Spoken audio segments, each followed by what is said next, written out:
Amis téléspectateurs, bienvenue à ce nouveau numéro de votre émission Expertise scientifique. Aujourd'hui, nous nous retrouvons au niveau de la police scientifique pour vous faire voir ce qu'est en train de faire cette police avec l'expertise locale. Aujourd'hui, vous allez suivre différents services de cette police scientifique et prochainement, nous aurons à faire des détails par rapport à chaque service. Nous allons faire toute une série d'émissions avec cette police scientifique pour vous faire découvrir ce qu'est en train de faire le colonel Van avec cette police scientifique. Il est vrai que ici c'est le bureau des spécialistes des scènes de crime. En principe, dans les termes les plus courants, nous les appelons tout simplement les gens qui descendent sur terrain. C'est les bureaux OPS. C'est nous qui sommes chargés de descendre sur la scène de crime. C'est le bureau opérationnel. Oui, oui. Nous sommes obligés de descendre sur la scène de crime. Nous sommes là comme des chasseurs. Comprenez que lorsque nous sommes sur terrain, qu'est-ce que nous devons faire normalement? Lorsqu'on se rend sur la scène de crime, nous avons ce qu'on appelle les matériels qui nous accompagnent avec nous. Une fois que nous sommes saisis au bureau, on descend avec une équipe derrière nous. Cette équipe est composée des spécialistes des scènes de crime. Alors, nous descendons avec nos deux mallettes ici, que vous voyez. Il y a une mallette qui contient des cavaliers, ça c'est ce qu'on appelle les cavaliers. Il y en a en chiffres et il y en a aussi en lettres. En chiffres, c'est pour les petites choses, par exemple une douille, par exemple un couteau trouvé sur une scène de crime. Et ça c'est pour des grandes choses, par exemple quand il y a mort d'homme, l'individu qui est décédé, on doit essayer un peu de matérialiser. Donc chaque trace et indice qui est trouvé sur la scène de crime, on doit utiliser ce qu'on appelle les cavaliers. La deuxième mallette ici, c'est la mallette PJ, police judiciaire. Celle-ci contient vraiment des instruments qui doivent nous aider à travailler sur la scène de crime. Donc tout ce que vous voyez ici, ce sont les instruments contenus dans cette mallette ici qui vont pouvoir nous permettre de travailler sur la scène de crime. C'est la mallette PJ complète. Donc ainsi, quand on va arriver au laboratoire, dès qu'on va travailler sur la scène de crime, de retour, tout ce que nous allons amener de la scène de crime, ça va être distribué dans les différents départements. Sans nous, en tout cas, il n'y a pas de travail au laboratoire. Voilà, grosso modo, ce que je pouvais vous dire.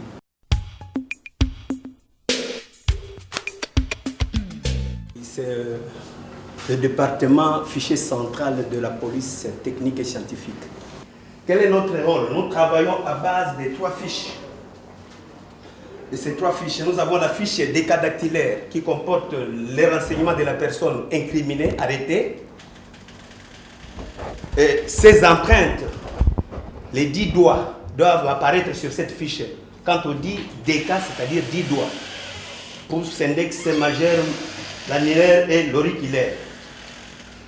Et puis, la deuxième fiche, c'est la fiche alphabétique qui comporte l'identité de la personne arrêtée, signalement descriptif, les défauts qui se trouvent sur son corps, la morphologie. Et puis nous avons antécédent judiciaire. S'il a été arrêté quelque part, on doit les mentionner sur cette fiche. Au verso là, nous avons les adresses successives de l'individu. Aujourd'hui, il se trouve ici, on l'a arrêté à Barumbu. Peut-être hier, il était en Gaba. Donc le tout doit se retrouver sur cette fiche. Et en bas là, nous avons les profession ou employé. Il était travailleur quelque part ou bien il est responsable d'une entreprise. En bas là, complice. Il a été arrêté au moment où on l'a arrêté. Il était au nombre de combien? Vous devez les mentionner sur la fiche. Et en bas là-bas, le véhicule, s'il a un moyen de transport, il a un vélo ou quoi, on doit les mentionner sur la fiche. Et puis renseignements divers. Admettons, il est né d'une famille peut-être de 5 personnes. Il doit mentionner toutes les 5 personnes sur la fiche. Kokonaye, Nani, tout doit se trouver sur cette fiche. Et la troisième fiche, c'est la fiche mono. Quand on dit mono, on doit prélever des empreintes simultanées, donc doigt par doigt. Nous avons les noms, doit se retrouver sur la fiche. Le pouce, l'index de l'individu, méduse, annulaire et l'auriculaire. Pourquoi ça? Puisque il y a des fois, on arrête une personne. On l'a arrêté puisqu'il avait volé. Il part, on le condamne au parquet il est en prison. Quelques jours après avoir payé son argent, il sort de la prison. On va l'arrêter quelque part. Au lieu de donner son identité, l'ancienne identité qu'il avait couchée lorsqu'on l'avait arrêté la première fois, il va changer de nom. Admettons, je suis Makwanza. On m'arrête, je suis en prison. Quelques jours après, on me relâche. Je pars commettre d'autres bévues. Là, je ne peux pas donner le même nom. Je vais changer, c'est Chimbalanga Baudouin. Alors, comment on va découvrir que c'est la personne qu'on avait arrêtée la première fois, c'est lui qui est l'auteur de cette infraction? C'est à partir de ces fiches. Je vais vous expliquer un peu plus tard. Alors, ici, nous emmagasinons des fiches qui viennent de l'intérieur. Ces fiches-là sont classées ici, puisque nous avons nos antennes à l'intérieur.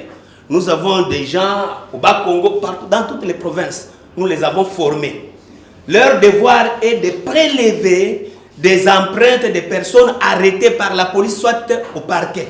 On doit prélever ces empreintes-là et on les envoie ici, chez nous. Alors, les fiches alphabétiques sont classées dans ces armoires. Vous voyez, c'est classé selon l'ordre alphabétique. On commence par A pour terminer par Z, un peu plus loin là. Nous avons les décadactylaires. On classe les décas ici selon ordre numérique. Je vous dirai pourquoi numérique, puisque le docteur est là, il va vous expliquer comment qu'est-ce qu'il fait là. Donc selon l'ordre numérique des codifications, on a codifié cette fiche. La fiche est venue sans codification. On avait prélevé l'identité de la personne, ses empreintes et tout. Alors, la codification doit se réaliser ici chez nous. Nous avons un docteur qui est là, le capitaine Mumba, qui fait ce travail. FVV, fichier des véhicules volés. Une fois on vole votre voiture là, il faut courir vite à la police technique et scientifique pour venir voir si on peut retrouver ça. C'est à partir d'ici où nous avons eu toujours des avis de recherche. Alors, de l'autre côté, c'est le fichier des personnes recherchées. Les cas, si nous avon des éléments, c'est à partir de ces fichiers ici. Il est là en train de découper des fichiers mono pour classer dans des caisses à partir de la main droite jusqu'à la main gauche. On classe selon la codification.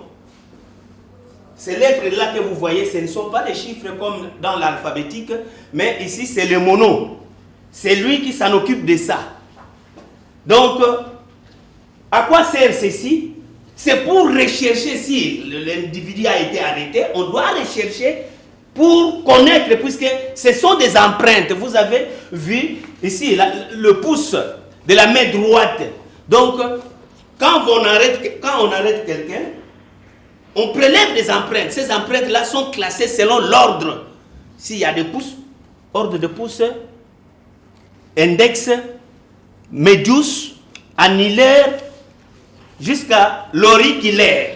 Le pouce ici, vous voyez, il y a trois parties. Nous avons phalange, phalangine et phalangette. C'est sur la phalangette qu'on doit prélever ces empreintes. On va prélever les minicies là. Les minicies se trouvent sur la phalangette. Alors quand on calcule, on verra que c'est la même personne, puisque deux personnes ne peuvent pas correspondre avec le même minicie. Qu'est-ce qu'on fait ici? Admettons, vous avez été quelque part, donc on a volé quelque part. Ne touchez à rien. Appelez d'abord la police technique et scientifique descendre pour faire son travail. Même les magistrats ou les procureurs ne peuvent pas accéder dans cet endroit-là. Ils doivent attendre la police technique et scientifique sans faire son travail. Quel est le travail qu'ils doivent faire? Dès qu'ils arrivent, ils scellent le lieu. On doit sécuriser le lieu. Comment? À partir des portes.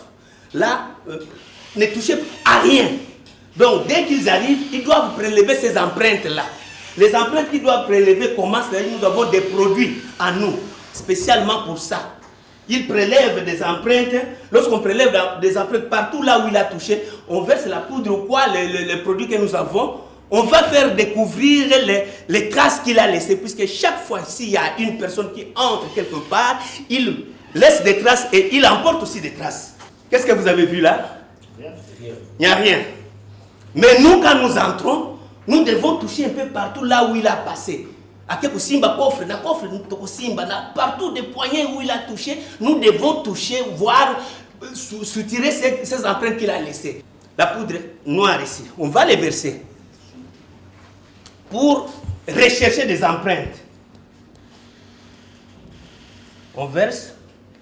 Admettons c'était sur la table, on doit verser la poudre qui convient pour la table. Mais ici, je vous démontre puisque lui a touché ici. On va rechercher si le voleur a essayé de toucher ici.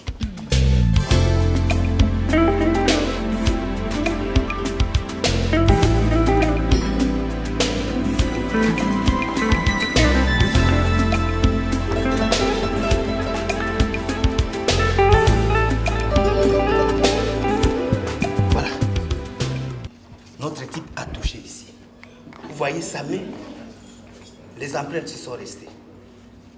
Nous n'allons pas nous limiter de voir seulement ça. On viendra photographier. On les amène ici. Ça, c'est des traces trouvées sur les lieux de crime. Alors, peut-être on a arrêté quelques bandits ou quelques voleurs quelque part. On doit aller prélever les empreintes de ces gens-là arrêtés pour reconnaître, pour voir si la personne qui a volé dans cette salle et parmi ces gens-là, on vient avec les empreintes prélevées sur les lieux et les empreintes des suspects qui sont arrêtés. On va les comparer. Vous voyez la comparaison, comment ça s'est fait. Nous avons ici empreintes de comparaison. Ici, nous avons empreintes incriminées. C'est-à-dire, incriminées, comment c'est les empreintes que nous avons retrouvées sur la feuille là. C'est ça. Et ça, c'est pour l'homme qui est en prison. Ou l'homme qu'on avait arrêté, les soi-disant suspects. On ne peut pas condamner quelqu'un, puisque à l'époque, on condamnait des gens, ce qu'ils voient sur le bout des doigts, les phalangettes là, ce qu'ils voient là, il va mettre des chiffres ou bien des lettres, ce qu'il est en train de faire là. C'est-à-dire, à partir de 12, monter à 14, 15, 16, c'est la personne. Mais si c'est moins de 12, c'est 8, 12, 11, 8, il y a une forte présomption.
Bienvenue au département de révélation des traces par des procédés physico-chimiques.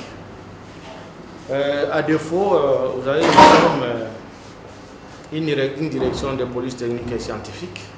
À ce qui nous concerne, nous sommes de ceux-là qui menons des investigations sur une scène de crime, une scène de cambriolage, et ainsi de suite. Sur une scène de crime, on a des traces qu'on appelle, on peut retrouver des traces visibles. Une personne a touché, par exemple, vous voyez sur moi sur une fenêtre, personne a touché, la trace est là.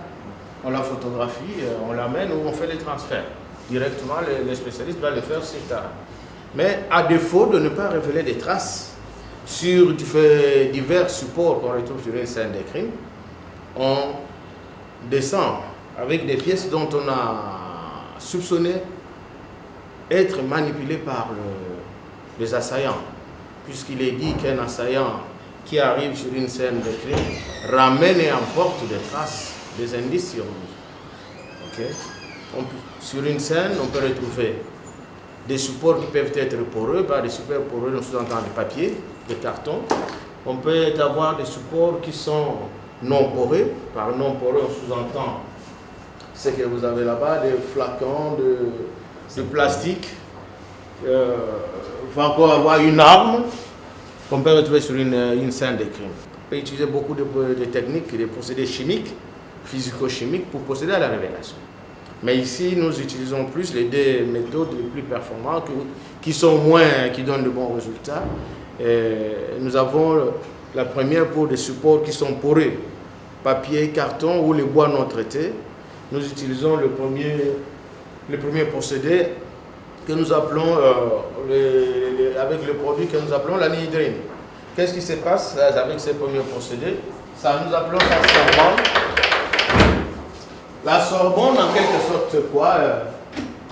La sorbonne, c'est un séchoir. Qu'est-ce que nous faisons? Tel que vous avez le support là-bas, nous pulvérisons l'anhydrine, mais en étant protégé. Puis c'est un produit chimique qui peut vous faire du tort, vous causer du tort. On pulvérise, dans les 5-10 minutes, ça sèche, les supports sèchent. Quand les supports sèchent, nous l'amenons dans ce que nous appelons les seconds outils, ce que nous appelons l'étive anhydrine. L'étive anhydrine, en quelque sorte, c'est quoi? C'est un four qui peut nous permettre la révélation rapide. Ne serait-ce que là-bas, quand vous avez déjà vaporisé aspergé l'anhydrine, quelques minutes, vous avez fait la révélation. Mais pour la faire contraster plus vite, nous l'introduisons dans l'étive anhydrine, qui n'est que... Elle est en train de fonctionner, hein, qui n'est qu'un four. Ça chauffe ça sèche, ça continue à sécher le support. Et dans les 5, 10, 20 minutes, vous avez la révélation. Ce que je venais de dire, je vais vous montrer tout à l'heure. Une arme, un flacon, une bouteille, un gobelet, des assiettes en porcelaine, des plastiques qui peuvent être flexibles ou durs. Là, nous utilisons la seconde méthode avec les produits que nous appelons le cyanoacrylate. Le produit, il est là, nous l'appelons cyanoacrylate, c'est ça, un produit chimique. Qu'est-ce qu'on fait? Nous prenons notre produit, en voyant la quantité, par exemple, des supports que nous voulons bien faire notre expertise, sur les bases que nous allons faire notre expertise. Je trouve que je peux utiliser des grammes. Je prends mon godet, ça on appelle ça godet. Nous avons une balance que vous verrez au niveau de la balistique, la balance de précision. J'applique la quantité, je prends la quantité dont je veux, 2 grammes, 5 grammes, 3 grammes, et je vais déposer sur la plaque ici. C'est une plaque chauffante. Je l'introduis là-bas. Après avoir mis mon cyanoacrylate, je le referme pour mettre un support. Je referme.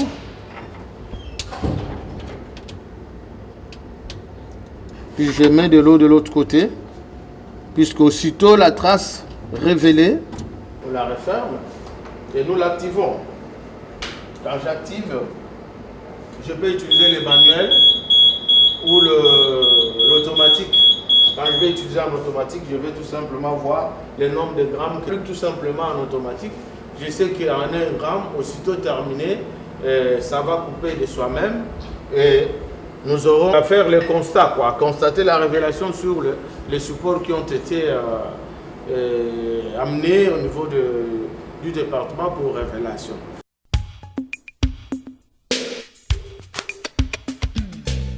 Ici, nous travaillons sur les armes. Nous sommes dans la section balistique, comme le mot le dit. On travaille sur les armes. On a nos appareils que nous utilisons.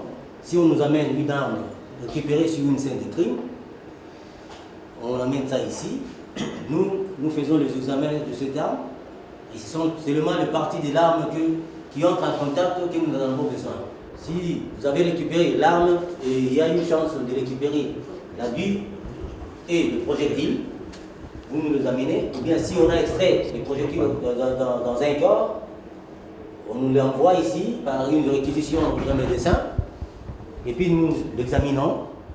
Nous savons comment examiner le projectile, nous savons comment examiner la bille et l'arme. Sur l'arme, c'est les parties qui entrent en contact lors de tir. Et lors de tir, ces parties qui entrent en contact laissent leurs traces sur la bille. La bille, c'est ça.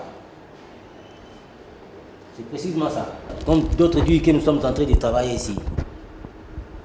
Il y a aussi des projectiles aussi en place, sur place que nous travaillons. Bon, ici, nous utilisons notre macroscope pour les examens et ça fait directement des planches de comparaison. Et pour faire cette planche, nous avons l'aiguille incriminée qui a été amenée, et puis ici chez nous, nous reproduisons directement une bulle de référence pour faire la comparaison. Comme vous voyez là-bas, c'est deux builles. Une bulle, la bulle de droite là, c'est l'incriminé, et de gauche, c'est de référence. Comme vous le voyez sur l'appareil ici. En ramassant cette bulle, il amène ça ici sous scellé. Donc ça c'est un scellé. Il met ça dans un sachet pour qu'il soit protégé. Et alors, s'il y a aussi, quand ils amènent ça ici, on dépose ici à la section balistique. Alors, eux, ils vont effectuer un tir pour comprendre s'ils n'ont pas ramassé l'arme.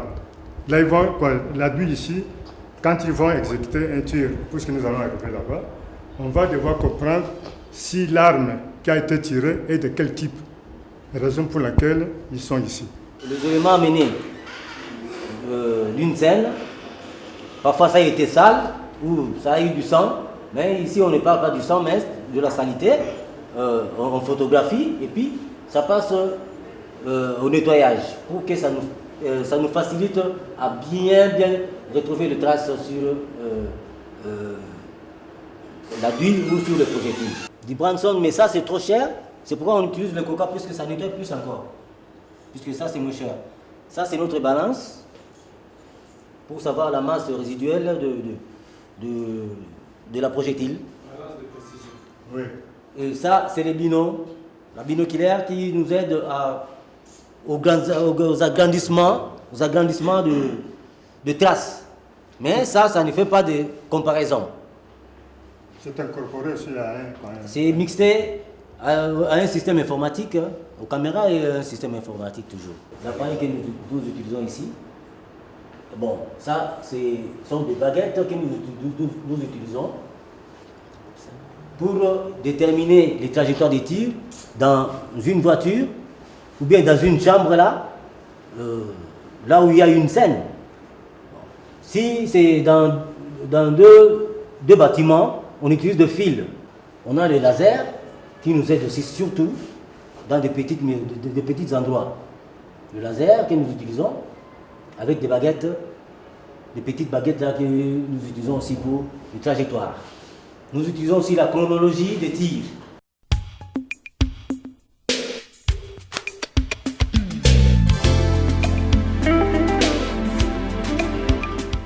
Dans notre tunnel de tir, elle est construite pour la reproduction des éléments de référence. Et lorsqu'on a reproduit l'élément de référence, on rentre encore aux appareils pour les examens. Alors, ça, c'est notre affût de tir.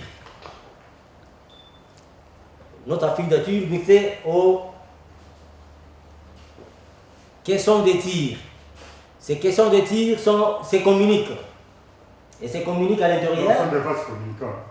Puisque lorsqu'il y a tir, nous avons besoin du projectile pour rentrer aux appareils pour les examens. Et puis, ces projectiles doivent être récupérés bien en forme pour que ça nous facilite aux examens. Comme ça se communique ici. Même une arme qui va jusqu'à 1500 mètres, mais ici chez nous, nous le retenons à 2 mètres ou 2 mètres et demi. Et à l'intérieur, elle est garnie d'un sachet. Et le sachet poubelle est muni de coton et du kevlar. Le kevlar, c'est les tissus que vous voyez là-bas. qu'on utilise pour les qu'on utilise pour la fabrication de gilets à balles. La raison pour laquelle il dit qu'on va ramasser le projectile à 2 mètres. C'est-à-dire le Kevlar ici. Donc, le Kevlar nous aide à anéantir la retenir. force du projectile. Elle est mélangée avec du coton. Donc c'est garé ici Donc c'est ça qui se par des modèles de mode de protocole. Là. Vous voyez l'intérieur? À l'intérieur, il y a le coton mélangé au Kevlar. avec le tissu. Bon. Ici 40% Kevlar, 60% coton. Ici 60%, donc 80%, donc 60% coton et 40% Kevlar. Jusqu'à ce que ici c'est 80% Kevlar et 20% de coton. Dans notre tunnel, nous travaillons à 2.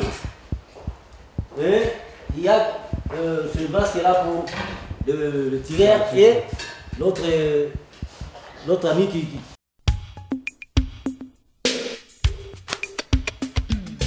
Ici, on s'occupe de tout ce qui est faux. Et pour y arriver, nous avons les appareils conçus spécialement pour détecter tout ce qui est faux. Le premier appareil, c'est ESDA. ESDA, c'est un détecteur électrostatique qui nous permet de rechercher les traces de foulage. Quand vous écrivez, vous utilisez ce carnet, vous êtes en train de fouler, n'est-ce pas? Il y a ce qui reste là, c'est ce qu'on appelle l'écriture inconsciente. Au niveau de l'ESDA, quand un document arrive au niveau du laboratoire, un document trouvé sur une scène de crime, quand ce document-là arrive, on l'introduit dans l'humidificateur. Ici, c'est pour augmenter la sensibilité. Après l'humidificateur, on va déposer le document sur la platine pour maintenant rechercher à révéler les traces de foulage. C'est ça le document. Nous allons passer à l'action.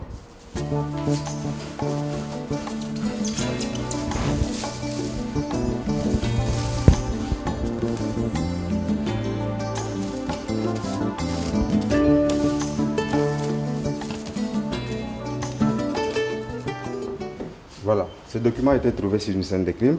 Nous allons découvrir ensemble le contenu de ce document.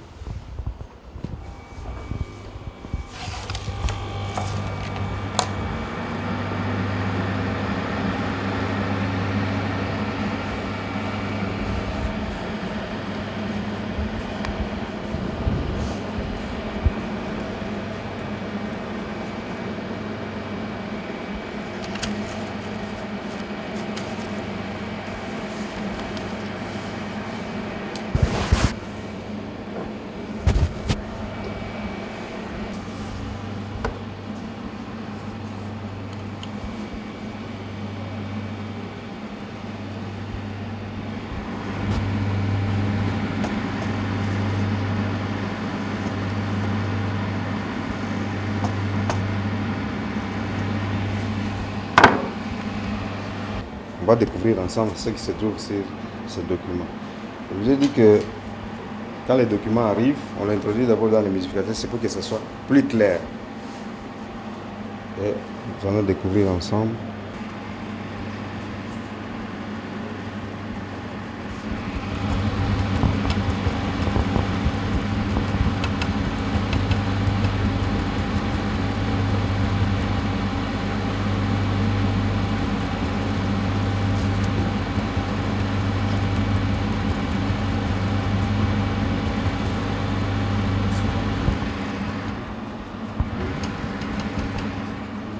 Connaître le nom de cette matière-là.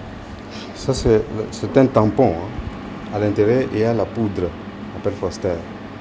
C'est un tampon qu'on utilise, puisqu'on ne va pas utiliser la poudre, c'est un peu très toxique. Hein. Je préfère utiliser le tampon pour éviter.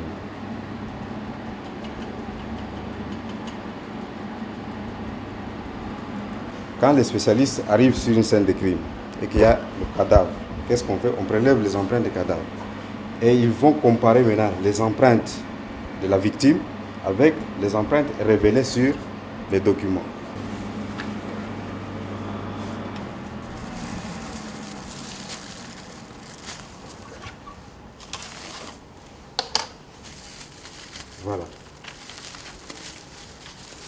Ici, les documents restent intacts. Ça, on envoie ça au procureur de la République, on fait un rapport, on envoie ça à l'OMP, l'officier du ministère public. Et au niveau du parquet, tribunal, lorsqu'il y a contestation, vous savez, avec les avocats, n'est-ce pas, ils peuvent demander la contre-expertise. Maintenant, au niveau du laboratoire, on garde ces papiers. On va faire le même exercice devant et les avocats et devant tout le monde. Devant tous les parties. Puisqu'il y a les empreintes. Maintenant, à notre niveau, qu'est-ce qu'on fait? On fait la comparaison entre les empreintes révélées sur les documents trouvés sur une scène de crime et les empreintes de la victime. Et lorsque ces empreintes correspondent, donc on va dire que ces empreintes, la lettre a été écrite par la victime. C'est ainsi que quand les OPJ arrivent sur le lieu du crime, ils arrêtent tout le monde. Mais au niveau de la police scientifique, on peut dire que c'est X ou Y qui a touché les documents. Donc on peut épargner les autres, puisqu'on ne peut pas envoyer les innocents en prison. Donc c'est pourquoi la police scientifique met plus l'accent sur la preuve matérielle irréfutable. Voilà, ça c'est le premier appareil. Deuxième appareil, il ne faut pas me retarder, c'est l'ID. L'ID, c'est en anglais. C'est un appareil qui nous permet de vérifier l'authenticité de tous les documents administratifs et fiduciaires. Les documents fiduciaires, c'est le billet de banque. Il y a aussi les chèques, n'est-ce pas? Pour regarder ces documents ici, les éléments qui sont incorporés ne sont pas visibles. Mais quand vous mettez sous IV, sous la lumière ultraviolette, vous voyez qu'il y a apparition de fibres qui sont parsemées un peu partout. Voilà. Et même pour la monnaie, tout ça sont des fibres. On peut mettre aussi les permis. Ça, ce sont les éléments de sécurité. Tout ce que vous voyez là, les 5 drapelés ici, ce sont les éléments de sécurité. C'est-à-dire, quand vous regardez un document comme ça, c'est difficile de déterminer que c'est un vrai ou bien c'est un faux. C'est à l'expert de vous dire que c'est un vrai, puisqu'il y a apparition de fibres, des éléments de sécurité qui sont incorporés à la fabrication. C'est là où il y a un problème pour les faussaires. C'est difficile puisque les faussaires ne fabriquent pas le papier. Ils essaient de faire la même chose. Ils essaient d'imiter, n'est-ce pas? Or, quand un document arrive chez nous, on doit d'abord déterminer l'authenticité des documents. Est-ce que le document est authentique? Est-ce qu'il est sécurisé, oui ou non? C'est la première question qu'on se pose. Si le document n'est pas sécurisé, c'est qu'il n'y a pas tous ces éléments ici de sécurité. Donc c'est un faux document. C'est un appareil multifonctionnel qui nous permet de vérifier l'authenticité de tous les documents fiduciaires et les documents administratifs. Je vous dis, c'est presque le même appareil avec l'ID, mais ça c'est transportable. Hein? On peut l'amener à l'aéroport, beach, en brousse, sans problème. Mais ici, vous allez voir, je vais commencer par les chèques. Actuellement, on parle plus de la cybercriminalité, n'est-ce pas? Mais au niveau du laboratoire, les enquêteurs, c'est pour démanteler les réseaux, mais au niveau du laboratoire, on essaie de voir est-ce que les documents étaient falsifiés. Les documents étaient contrefaits, par exemple. Maintenant, c'est qu'au niveau du laboratoire, je me retrouve devant ces deux documents.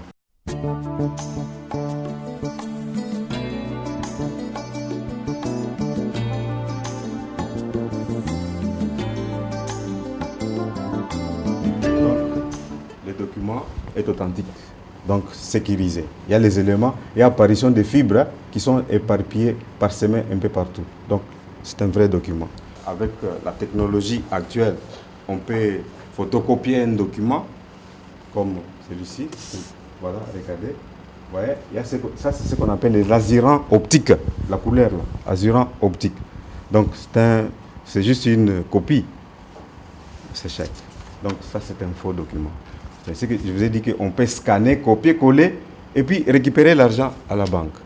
Et quand on parle maintenant ici de la falsification. Quelqu'un peut falsifier, puisque la falsification, il y a toujours soit par gommage, grattage ou lavage, n'est-ce pas?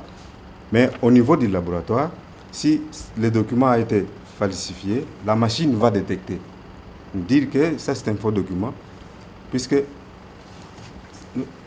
on joue toujours avec les mécanismes. Hein. Vous voyez, je vais vous montrer. Vous voyez ces lignes ici, n'est-ce pas?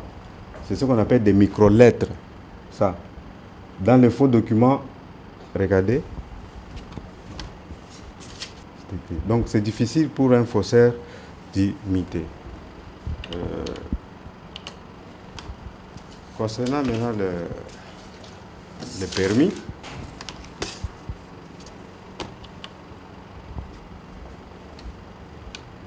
ces éléments sont incorporés à la fabrication. Tous ces éléments sont incorporés, que vous voyez là, incorporés à la fabrication.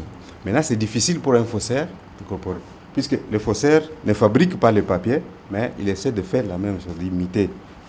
C'est ainsi que, regardez le deuxième document, comment ça donne. Il y a toujours apparition de ce qu'on appelle la couleur, les azurants optiques. Donc, il a essayé de faire la même chose, mais il a échoué. Donc, c'est un faux document. La monnaie, c'est la même chose. La première chose, c'est quoi? C'est de regarder d'abord, est-ce que le document est sécurisé? Le document n'est pas sécurisé, donc c'est un faux document. Le vrai document, il y a ce que vous appelez, il y a le fil de sécurité. Je vais vous montrer ici. Il y a la différence entre fil de sécurité et filigrane. Fil de sécurité, c'est ça, c'est intégré dans le papier. C'est ça le fil de sécurité, ce que vous voyez là. Maintenant, filigrane, c'est une image latente qu'on ne peut pas voir seulement sous la lumière transmise. Vous voyez? Vous voyez? N'est-ce pas? Maintenant, regardez ici. Ça, c'est le fil de sécurité qui est intégré, qui n'est pas incorporé. Il y a une différence entre incorporé et intégré. Ça, c'est intégré dans l'épaisseur du papier. C'est ça le fil de sécurité. Filigrane, c'est l'image latente. Quand vous regardez le billet comme ça, vous allez voir ici ce billet ici. Quand vous regardez comme ça, vous voyez que c'est difficile de voir, n'est-ce pas? Mais sous la lumière ultraviolette, il y a apparition de quoi? De sang. Mais sous la lumière normale, regardez, c'est un élément important de sécurité. Voilà, il y a sang. Et puis, ça c'est quoi ça? Tête de lion. C'est ça, c'est ce qu'on appelle l'image latente. Donc c'est très difficile pour un faussaire d'imiter. Et fil de sécurité, vous avez le fil de sécurité, c'est ça. Et filigrane, c'est ça, l'image qu'on peut voir seulement sous la lumière transmise. Hein. C'est ça.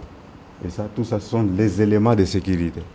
Il y a encore sang, l'apparition des sangs ici. Donc c'est vraiment sécurisé. Dans ce qu'on appelle scanner, copier-coller au niveau des universités. On retrouve les acquis des droits, les attestations de réussite, les diplômes sont scannés, copiés, collés. Mais avec cette machine, qu'est-ce qu'on fait?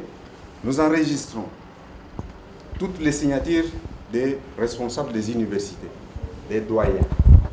Quand quelqu'un se présente avec un acquis des droits, ici, la machine va détecter et nous dire c'est un vrai ou c'est un faux. Et surtout si ce document a été scanné, copié, collé, la machine, d'emblée, la machine va nous dire que c'est un faux document. Et au niveau de la signature, c'est très simple, puisque nous avons enregistré, lorsque on compare la signature de tel secrétaire académique ou doyen, université, et vous verrez que la machine va nous dire que ce n'est pas la même chose, c'est un faux document. Peut-être vous allez vous retrouver devant 10 dossiers au niveau du tribunal, c'est toujours conflit parcellaire. Soit testament, soit on a ajouté, on a retranché, ainsi de suite. Mais nous avons un appareil qui nous permet de trancher. d'épauler la justice en apportant des preuves pour la manifestation de la vérité. Puisque quand on demande l'expertise, n'est-ce pas, qu'est-ce qu'on fait? On met d'un côté le vrai document et de l'autre côté les faux. Maintenant, les vrais, on doit montrer avec tous ces éléments de sécurité et les faux, c'est qui manque. Voilà le résultat. Donc, c'est que ça c'est un faux, ça c'est un vrai, puisqu'il y a les éléments, apparition des éléments de sécurité.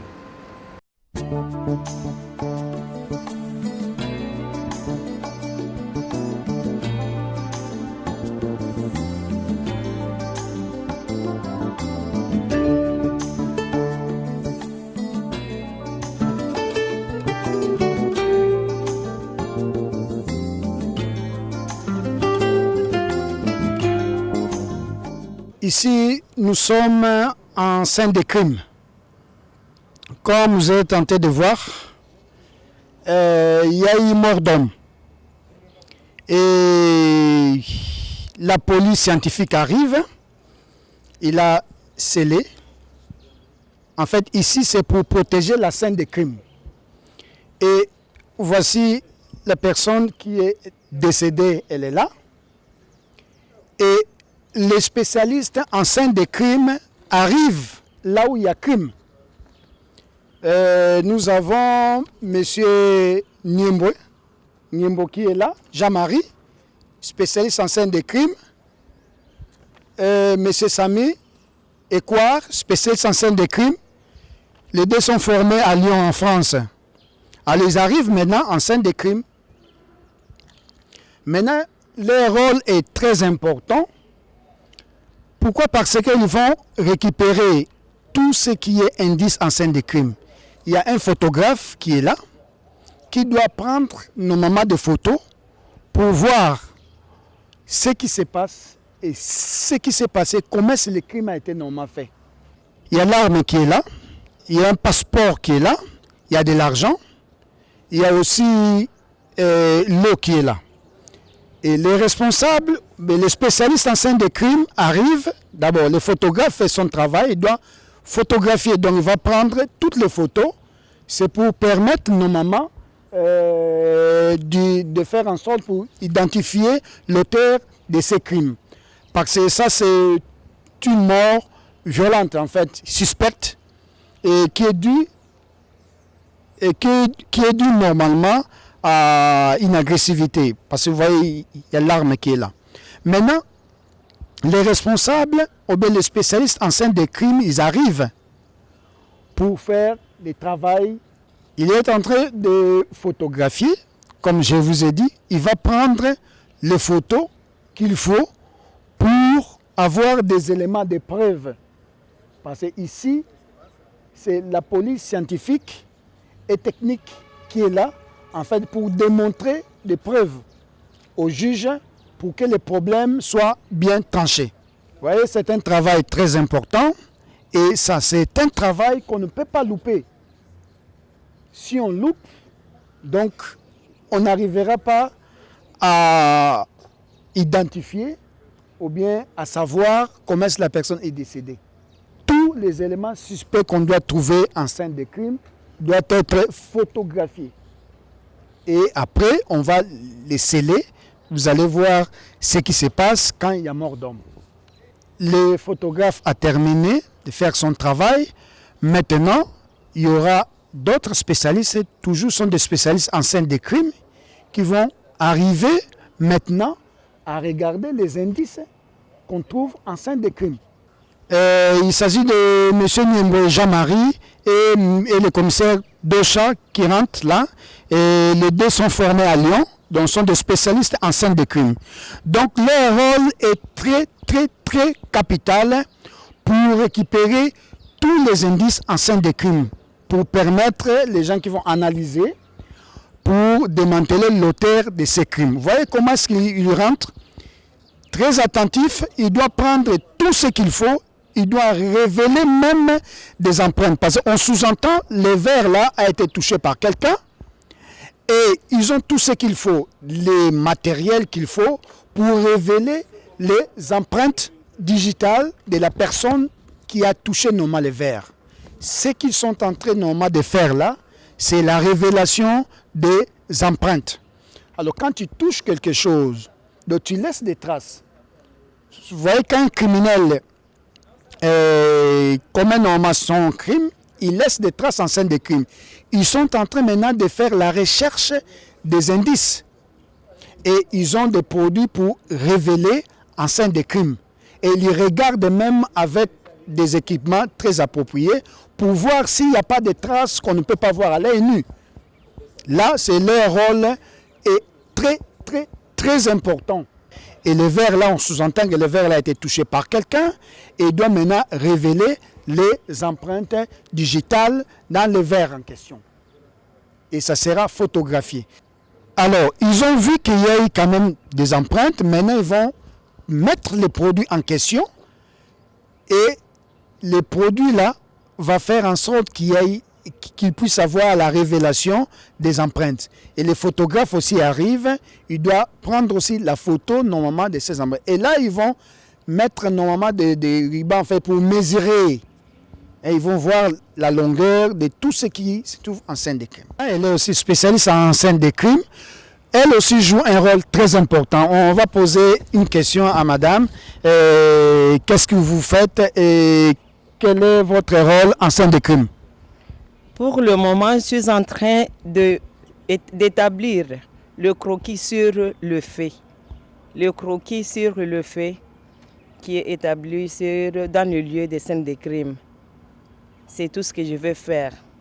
Et puis je prends le croquis là où ça sera représenté toute la scène telle que ça s'est passé. Il y a quand même des empreintes et le photographe est là pour prendre photo. Et il va prendre ma photo et ça sera gardé aux archives. Donc si vous ratez ici, c'est pour cela qu'on vous dit toujours, quand il y a mort d'homme, il faut faire attention. Vous devez toujours faire appel à la police scientifique qui va arriver et il va normalement protéger la scène de crime pour permettre aux gens qui sont spécialisés en scène de crime de récupérer tout ce qu'il faut en scène de crime pour permettre qu'on puisse mettre la main à l'auteur de ces crimes. Comme on a dit, ça c'est une mort due à l'arme à feu. Vous voyez, qu'est-ce qu'ils vont faire là maintenant? Ils avaient d'abord terminé à observer la scène de crime, récupérer tout ce qu'il faut. Maintenant, ils vont faire l'examen du corps. Parce que c'est une mort normalement à arme à feu. Donc ça concerne la balistique légionnaire pour voir comment est-ce qu'on a tué la personne à balle. Vous voyez là, c'est là où normalement l'arme, donc le balle est rentré là. Donc ils vont faire l'examen maintenant du corps. Parce que c'est très important, c'est pour déterminer en fait. Ok, ça c'est dans le cas normal de balistique légionnaire. Et on doit photographier. On doit photographier.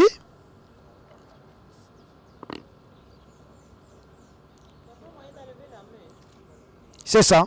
Donc, ça fait partie de l'examen du corps. Ils regardent là où les balles est rentrée et ils vont regarder partout dans le corps. Ça, c'est une étape aussi très importante. C'est pour permettre normalement de savoir comment est-ce que la personne a été tuée. C'est ça. Ils vont faire le déshabillage, ils vont enlever les habits. Tout ça, c'est pour voir maintenant ce qui se passe dans le corps du défunt. C'est ça.